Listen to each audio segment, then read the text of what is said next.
ذالکل کتاب، ذالکل کتاب لا ریب فی، ذالک الکتاب لا ریب فی، ذالک وہ ہذا یہ دس، ذالک دیٹ وہ دور کا، ذالک الکتاب کتاب تو کتاب ہے بک جی، لا نہیں، ریب شک اور شبہ، ریب کہتے ہیں شک اور شبہ کو، فی ہی اس میں، فی میں، ہا اس، فی ہی اس میں، ذالک الکتاب لا ریب فیہ جی، ذالک الکتاب لا ریب فیہ ہدی للمتقین، ہدا، ہدا ہدایت ہے، ہدایت ہے، للمتقین لام کے لیے، پہلا لام جو ہے نا للمتقین میں لام کا معنی ہے کے لیے، متقین جمع ہے، متقی اس کا واحد ہے، متقی سنگولر ہے، متقون اس کا پلورل ہے، متقون ہے اصل ورڈ، وہ لام جر کی وجہ سے وہ متقین بن جاتا ہے، اصل لفظ تھا متقون، متقون، تو ذالک الکتاب لا ریب فیہ ہدی للمتقین۔ اب اس کا ترجمہ جو ہے شیخ الاسلام کہتے ہیں، پہلے الف لام میم کا ترجمہ، الف لام میم حقیقی معنی اللہ اور رسول صلی اللہ علیہ وآلہ وسلم ہی بہتر جانتے ہیں، ذالک الکتاب لا ریب فیہ ہدی للمتقین، یہ وہ عظیم کتاب ہے جس میں کسی شک کی گنجائش نہیں، شیخ الاسلام ترجمہ کر رہے ہیں، یہ وہ عظیم کتاب ہے جس میں کسی شک کی گنجائش نہیں، یہ پرہیزگاروں کے لیے ہدایت ہے، ہدی للمتقین، یہ پرہیزگاروں کے لیے ہدایت ہے۔ اچھا، یہ آیت کریم کی تلاوت سے متعلق ایک بات بتا دیتا ہوں، اس میں معانقہ ہوتا ہے، یہ آیت میں ایک قاعدہ ہوتا ہے معانقہ، آپ غور کریں گے اگر آپ کے سامنے قرآن ہے تو، ذالک الکتاب لا ریب فیہ، فیہ کے ذالک الکتاب لا ریب کے بعد 3 ڈاٹ ملیں گے آپ کو، ایسا تین ڈاٹ جو ہے ایک ساتھ، 2 نیچے ایک اوپر 3 ڈاٹ ملتے ہیں، ذالک الکتاب لا ریب، پھر اس کے بعد فیہ کے بعد 3 ڈاٹ ملیں گے آپ کو، معانقہ، یہ 3 ڈاٹ کا جو سسٹم ہوتا ہے معانقہ، معانقہ کہتے ہیں اس کو تجوید میں، تو یہ جو 3 ڈاٹ آتے ہیں اس کا کبھی بھی ایک مقام پر 3 ڈاٹ نہیں آتے، ایک آیت میں اگر 3 ڈاٹ آئے تو اس کا مطلب یہ ہے کہ تھوڑے سے ہی فاصلے پر پھر اور ایک 3 ڈاٹ ملیں گے آپ کو، یہ دو آنا تو ہی یہ معانقہ ہوتا ہے، ایک تو آتا ہی نہیں، ہوتا ہی نہیں ایسا، 3 آتے ہیں، 3 ڈاٹ 3 ڈاٹ، ٹھیک ہے۔ اب اس میں ذالک الکتاب لا ریبہ پہ 3 نقطے ہیں، پھر فی ہی کے بعد 3 نقطے ہیں، اس کا قاعدہ کیا ہوتا ہے کہ اس میں دونوں جگہ پر رکنا منع ہوتا ہے، یعنی لا ریب پہ 3 نقطے ہیں اور فی ہی پہ 3 نقطے ہیں، اب اگر کسی کو اٹک کر پڑتا ہے تو کہتا ہے ذالک الکتاب لا ریب فیہ ہدی للمتقین، غلط ہوگا، یہ وقف کے قاعدے کے حساب سے غلط ہوگا۔ جب معانقہ آتا ہے تو اس میں کرنا کیا ہوتا ہے کہ ذالک الکتاب لا ریب، پہلے 3 ڈاٹ کے پاس رک گئے تو اب دوسرے 3 ڈاٹ کے پاس نہیں رکنا، فیہ ہدی للمتقین، یہ صحیح ہو گیا۔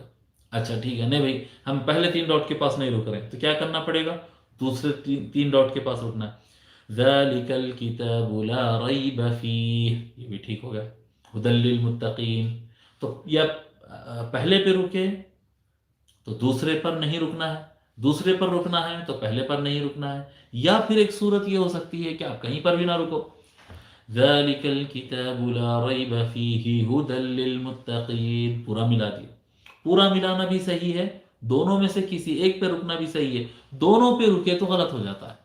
معانقہ کا قاعدہ یہ ہوتا ہے کہ اگر دونوں مقام پر رکتے ہیں تو غلط ہو جاتا ہے، یہ اکثر لوگ کو نہیں معلوم ہے، یہ کئی جگہوں پر ہے قرآن کریم میں، اس کا بس خیال کرنے کا طریقہ یہ ہے، ایک تو ہمارے ہندوستانی نسخوں میں عام طور پر، شاید عرب کے نسخوں میں بھی ہوتا ہوگا، سائٹ میں ایسا معانقہ لکھ دیتے ہیں، جہاں پر بھی آتا ہے پیج کے آؤٹ اس میں جو ہے سائٹس میں حاشیے میں معانقہ لکھ دیتے ہیں، اور جہاں پر بھی اس طرح کا قاعدہ آتا ہے وہاں پر تین نقطے آتے ہیں، 3 نقطے آتے ہیں، پھر ذرا قریب میں تھوڑا دور اگلی لائن میں آپ کو 3 نقطے دوبارہ ملیں گے، وہ 3 نقطوں کا لحاظ کرنا اور اس کے حساب سے پڑھنا کہ دونوں جگہ پہ رکنا منع ہے، دونوں کو بھی ملا دے سکتے ہیں یا دونوں میں سے کسی ایک جگہ وقف کرنا ہوتا ہے، دونوں جگہ وقف کرے تو معنی میں خرابی آ سکتی ہے۔ متقی کس کو کہتے ہیں صاحب، متقی کہتے ہیں پرہیزگار کو، جی پرہیزگار، ہدی للمتقین فرمائیں، پرہیزگار، ٹھیک ہے۔ اچھا، یہ ذالک الکتاب کیوں کہہ رہے ہیں، ذالک ذالک کیوں کہہ رہے ہیں؟ ذالک بتاتے ہیں بہت سارے مفسرین عظمت بتانے کے لیے، ھذا الکتاب نہیں بولے، یہ کتاب نہیں کہہ رہے ہیں، وہ کتاب کہہ رہے ہیں، یعنی اس کی بلندی اور اس کے مقام بتانے کے لیے ذالک الکتاب کہہ رہے ہیں۔ یا پھر جیسا کہ امام نسائی رحمۃ اللہ علیہ، سوری امام نصفی رحمۃ اللہ علیہ اس کی تشریح کرتے ہوئے فرماتے ہیں ذالک هو الکتاب الکامل، اس کا معنی یہ ہوتا ہے یعنی کتاب تو یہ ہے، جب ذالک الکتاب کہیں گے تو اس سے مراد کیا ہوگا؟ یہی ہے وہ کتاب، یہ ہے اصل کتاب، یہ معنی اس کا ہوگا۔ جیسا کہتے ہیں نا کہ بھی بہت سارے مرد حضرات تو تھے، لیکن جو ہے کوئی لڑائی کا موقع آ گیا تو کوئی جو ہے ٹھہرا ہی نہیں، سب کے سب بھاگ گئے، سب کے سب بھاگ گئے۔ یا پھر کوئی غصے کا مسئلہ آ گیا تو کوئی اپنے غصے کو کنٹرول ہی نہیں کیا، سب ایل فیل بولنے لگے۔ ایک مرد وہ تھا جو ہے مشکل وقت میں کھڑا رہا جی، ایک مرد وہ تھا جو صبر کر لیا جی۔ تو آدمی بولے تو یہ آدمی ھذا ذالک رجل، ھذا رجل، یہ ہے اصل آدمی حقیقت میں جیسا ہونا چاہیے۔ تو قرآن کریم کے بارے میں اللہ تبارک و تعالیٰ اس طرح سے فرما رہا ہے کہ ذالک الکتاب، یعنی یہی ہے اصل کامل کتاب، کہ اس کے مقابل میں جب دوسرے کتابوں کو کمپیئر کریں گے تو دوسری کتابیں قرآن کریم کے مقابل میں ناقص، کمزور نظر آئیں گے، اگرچہ کہ بہت اچھی اچھی کتابیں بھی ہے، لیکن جب ان کا تقابل قرآن سے کر دیا جائے گا تو پھر وہ کم نظر آئے گا، اور سب کہنے والا کہے گا کہ ہاں یہ ہے اصل کتاب۔ ذالک الکتاب لا ریب فیہ، ٹھیک ہے، ھدی للمتقین۔ اللہ اللہ، تقوی کیا ہے؟ تقوی کے کئی درجات ہیں جی، تقوی کے کئی درجات ہیں۔ تقوی کا حضرت بحر العلوم رحمۃ اللہ علیہ تقوی کے درجات لکھتے ہیں، فرماتے ہیں تقوی کا پہلا درجہ جو ہے، پہلا درجہ تقوی کا ایمان لانا ہے، پہلا ایمان لانا ہے، اور کلمہ توحید پڑھنا، جس کا نتیجہ دائمی عذاب سے بچنا ہے۔ یعنی تقوی کا پہلا لیول یعنی توحید، اللہ تعالیٰ کا کلمہ پڑھنا، اگر ایمان لانا اس میں اگر ہو جائے تو پھر یہ ہمیشہ جہنم میں رہنے سے بچ جا سکتا ہے، آدمی جا سکتا ہے گناہوں کی وجہ سے، لیکن جیسا کفار ہمیشہ رہیں گے، مشرکین اور کفار ہمیشہ رہیں گے، اس طرح سے وہ نہیں رہتا ہے۔ تو تقوی کا پہلا درجہ ایمان لانا ہے۔ پھر دوسرا جو ہے محرمات سے، حرام چیزوں سے بچنا، یہ تقوی کا اور ایک اوپر لیول چلے گئے، دوسرے فلور پر پہنچ گیا، دوسرے سٹیج پر پہنچ گئے، حرام چیزوں سے بچنا۔ تیسرا سٹیج ہے کیا کہتے ہیں، مشتبہات سے بچنا، جس میں ڈاؤٹ ہے کہ اس میں حرام چیز ملائی گئی ہوں گی، ہو بھی سکتا، وہ تو بول رہا حلال ہے لیکن اس میں ڈاؤٹ آ رہا ہے، تو ڈاؤٹ سے بچنا، جہاں پر ڈاؤٹ آ جائے وہاں سے بھی بچنا، اس کو تقوی کہتے ہیں۔ تو یہ تیسرا درجہ ہوتا ہے۔ پھر بیکار اعمال اور خیالات سے بچنا، وہ فضول باتیں ہیں، وہ یعنی جو حرام نہیں ہے لیکن کوئی کام کی بھی نہیں ہے، تو فضول چیزیں، خرافات اور بیکار خیالات سے، بیکار کام اور بیکار سوچ جی، دماغ میں جو چلتے رہتا نا، یہ چل رہا وہ چل رہا، کیا کام کا ہے، کوئی کام کا نہیں، تو ان بیکار چیزوں سے بچنا، یہ بھی کیا کہتے ہیں، تقوی کا ایک درجہ ہے۔ پھر فرماتے ہیں ذکر خدا کے وقت خود کی اور اپنے ذکر کی طرف توجہ نہ کرنا جی، اللہ تعالیٰ کو یاد کر رہے ہیں، میں اللہ تعالیٰ کو یاد کر رہا ہوں، ہاں میں بیٹھا ہوا ہوں، میں آدھے گھنٹے سے اللہ کو یاد کر رہا ہوں، میں اللہ کا نام اچھے سے لے رہا ہوں، تو اب یہ اللہ کا یاد کر رہے ہیں، آپ اللہ کو یاد کر رہے ہیں بلکہ خود کو یاد کر لے رہے ہیں آپ جی۔ تو فرماتے ہیں کہ یہ ایک درجہ ہوتا ہے کہ اللہ تبارک و تعالیٰ کو یاد کرتے وقت اپنی طرف سے توجہ ختم ہو جانا اور صرف اللہ کو یاد کرنا، صرف اللہ تعالیٰ کو یاد کرنا۔ پھر ہر ایک کو اس کا حق دینے میں کوتاہی نہ کرنا، یعنی حقوق اللہ اور حقوق الناس کا ادا کرنا۔ پھر ایک لیول یہ بھی ہوتا ہے تقوی کا کہ لوگ کے حقوق ادا کرنا، اللہ تعالیٰ کے حکم سے اور اللہ تعالیٰ کے ڈر سے، کہ اگر میں لوگ کا حق ادا نہیں کروں گا تو اللہ ناراض ہوگا۔ اللہ کو راضی کرنے کے لیے ہر انسان کا، ہر جانور کا، ہر چیز کا حق ہوتا ہے، لباس کا حق ہوتا ہے، مکان کا حق ہوتا ہے، ہر چیز کا حق ادا کرنا، یہ شریعت کے مطابق ہمیشہ مستعد رہنا، یہ تقوی کے درجات ہے، ٹھیک ہے۔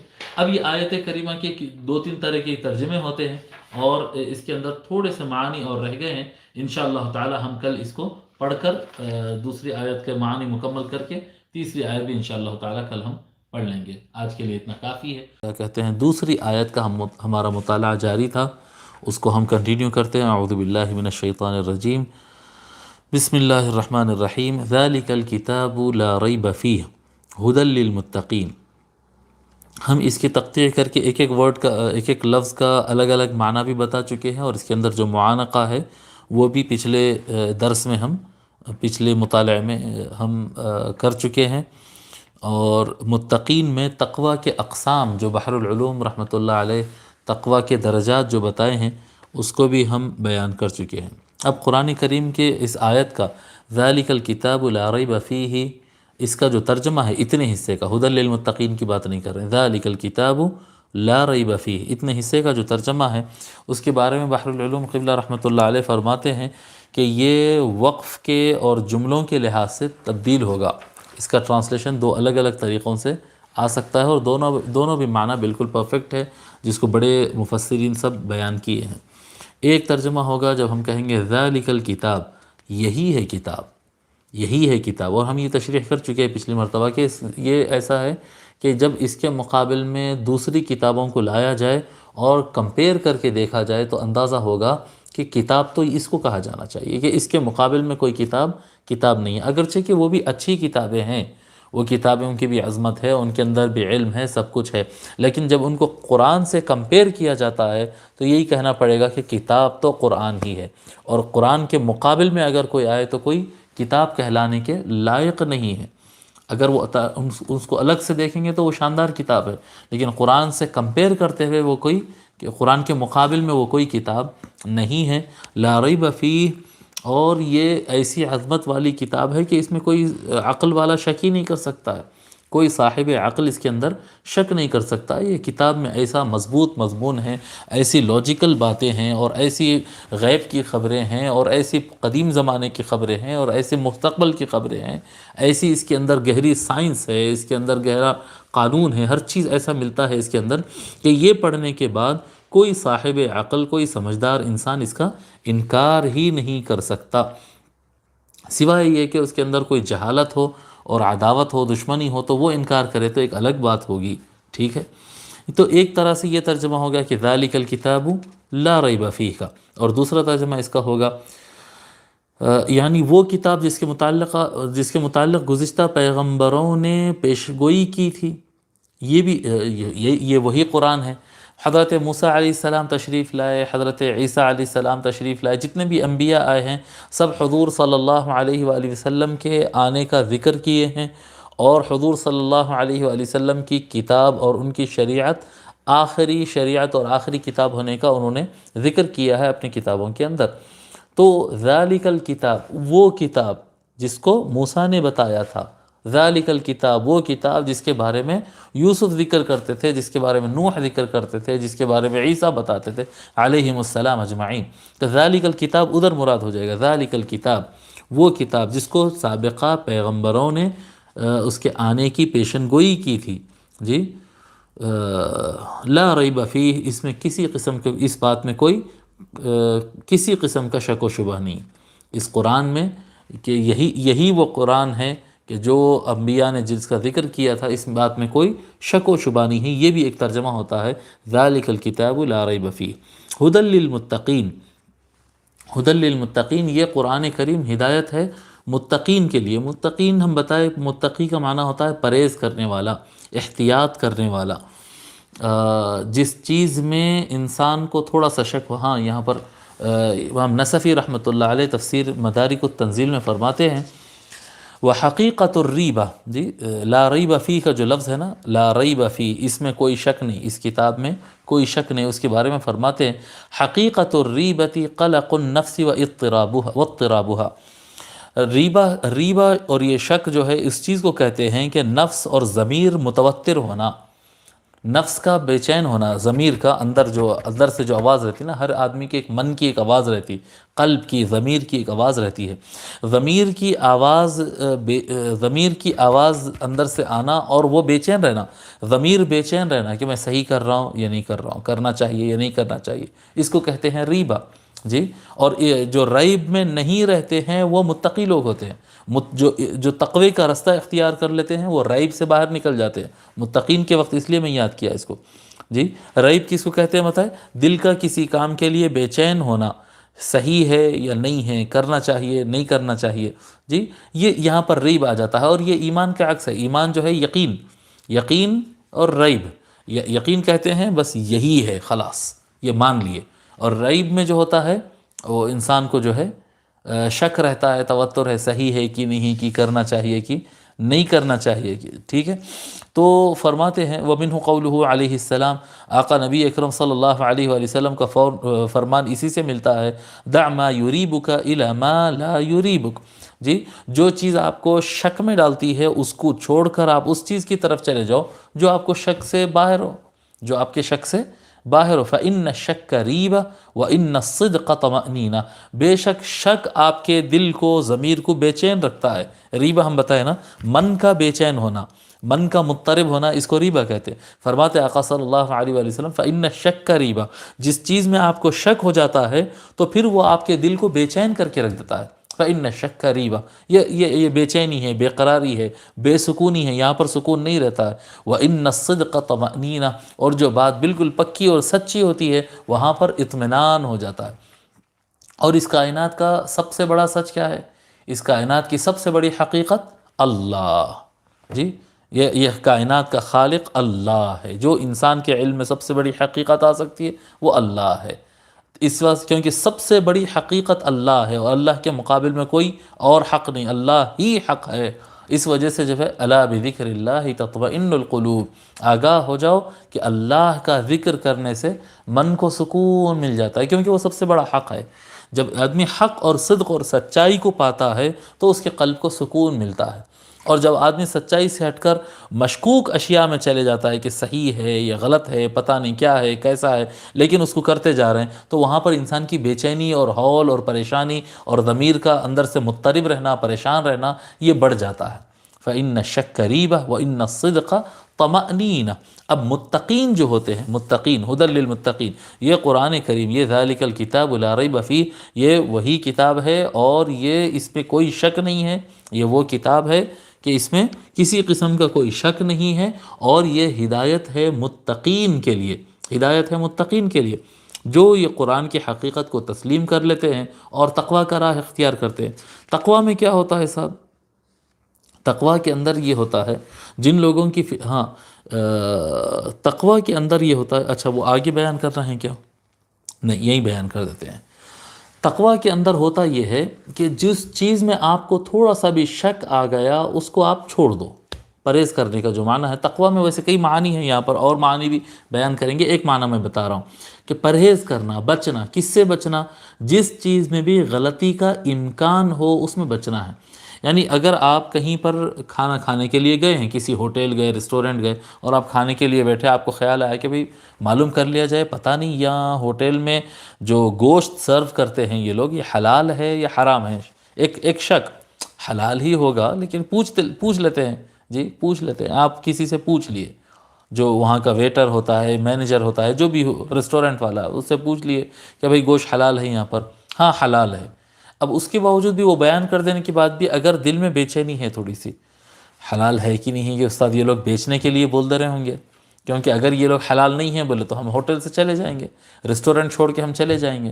تو یہ لوگ اپنا بزنس باقی رکھنے کے لیے بھی جھوٹ بول سکتے ہیں، جھوٹ بول سکتے ہیں یہ. تو یہ جب جہاں پر دل میں بے چینی آ گئے تو پھر کیا کرنا ہے؟ تو وہاں پر آپ ویجیٹیرین آرڈر کر دیجئے، کوئی بھی ویج کا آئٹم آرڈر کر دیجئے جہاں پر آپ کو گوشت نہیں ہے. اور کوئی پوچھے کہ بھئی یہاں حلال ہے حرام ہے، تو آپ بولیے کہ بھئی ہو سکتا حلال ہی ہو، وہ لوگ بتا رہے ہیں حلال ہے، لیکن دل میں ایک بے چینی اگر آ رہی ہے تو وہ بے چینی سے بچ جاؤ نا. وہ اگر اس پر عمل کر لیتے ہیں تو ایک چھوٹی سی بے چینی اندر رہ جاتی کہ شاید میں حلال کھایا، شاید میں حرام کھایا. تو یہ ایک بے چینی رہتی ہے. آدمی وہ بے چینی سے پرہیز کر لیتا. جس چیز میں شک آ گیا، جس چیز میں بے چینی آ گئی، اس سے انسان پرہیز کر لیتا ہے. اور جیسے انسان اس سے پرہیز کرتا ہے تو پھر وہ اطمینان کی طرف آ جاتا ہے کہ الحمدللہ میں تو 100% حلال کھایا، میں تو ٹماٹے اور کھیرا کھا کے نکلا، میں تو جو ہے فلاں ترکاری کھا کے نکلا، میں تو صرف روٹی کھا کے نکلا، میں گوشت کھایا نہیں. تو گوشت تو حلال ہو بھی سکتا، حرام بھی ہو سکتا، مگر میں احتیاط اس کے اندر کر لیا. اور یہ غلط فہمی میں نہیں رہنا کہ ریسٹورنٹس والے جھوٹ نہیں بولتے، یہ غلط فہمی میں نہیں رہنا. یہ میرے ساتھ کئی جگہ پر ہو چکا ہے کہ ایک ہی ریسٹورنٹ کے اندر کسی سے پوچھو تو وہ حلال ہے کہتا ہے، اور اسی ریسٹورنٹ میں کسی اور سے پوچھو تو وہ بولتا ہے کہ نہیں حلال نہیں ہے. اور کسی سے آپ سوال کرو تو وہ کہتا ہے کہ یہ حلال کیا چیز ہوتا ہے. جی، یہ ہوا ہے یہ، یعنی میرے ساتھ، میں خود کسی ریسٹورینٹ میں پوچھا، کسی میں نہیں کئی جگہوں پر ہوا، ایک مقام پر تو ایسا ہوا کہ میں اس کو پوچھا کہ آپ لوگ کے پاس گوشت حلال رہتا ہے؟ تو وہ پہلے تو بول دیا حلال ہے، تو پھر میں اس کو تاکید سے پوچھا کہ بھئی دیکھو تم پکا بتاؤ حلال رہتا یا نہیں رہتا؟ تو اس کے بعد وہ جو حلال ہے بولا تھا، وہی شخص میرے سے سوال کرتا ہے کہ حلال کیا رہتا ہے یہ؟ مطلب اس کو حلال کیا ہے نہیں معلوم ہے، لیکن اس کو کیونکہ اس کو کھانا بیچنا ہے تو وہ حلال ہے کہہ دیا۔ پھر میں بولا کہ نہیں یہ تو حلال چاہیے میرے کو، تو وہ اپنے کسی سینئر کو پوچھا جا کر، جی تو وہ سینئر جو تھا وہ غالباً یہ کہاں کی بات ہے یہ، ہاں یہ ڈومینوز کی بات ہے، یہ ڈومینوز پیزا جو سرو کرتے ہیں نا، میں ان سے سوال کیا تھا، تو وہ پہلے وہ بتا دیا کہ ہاں ہمارے پاس چکن حلال ہے۔ پھر جب میں تاکید سے پوچھا تو کنفیوز ہو گیا، اور وہ خود بولا کہ حلال کس کو بولتے؟ میں بولا تم کو حلال نہیں معلوم؟ تو بولا نہیں معلوم۔ میں بولا کسی سے پوچھو، تو وہ جا کر جو ہے اپنے مینیجر سے سوال کیا، وہ مینیجر تھا یا کوئی سینئر تھا اسٹاف میں سے ہی، وہ وہاں پر پھر واپس آیا اور آ کے بولنے لگا نہیں سر، سوری سر، ہمارے پاس حلال چکن جو ہے حلال کا نہیں ہوتا ہے، اور ہمارے پاس کہیں پر بھی اس کا انتظام نہیں ہے۔ اور اس کا خود کا یہ کہنا تھا کہ ہمارے یعنی یہاں کے برانچز میں کہیں پر بھی ہم کو حلال نہیں ملتا، تو ہم اس سے بچ گئے۔ تو بہرحال بتانا یہ چاہ رہا ہوں کہ کئی مقامات پر ایسا ہوتا ہے کہ سامنے والا آپ کو صحیح ہے کہہ دیتا ہے، لیکن وہ صحیح رہتا نہیں، تو یہاں پر ایک اضطراب رہتی ہے، ایک کیفیت، ایک بے چینی رہتی، سامنے والا کہہ دینے کے باوجود احتیاط کر لو نا۔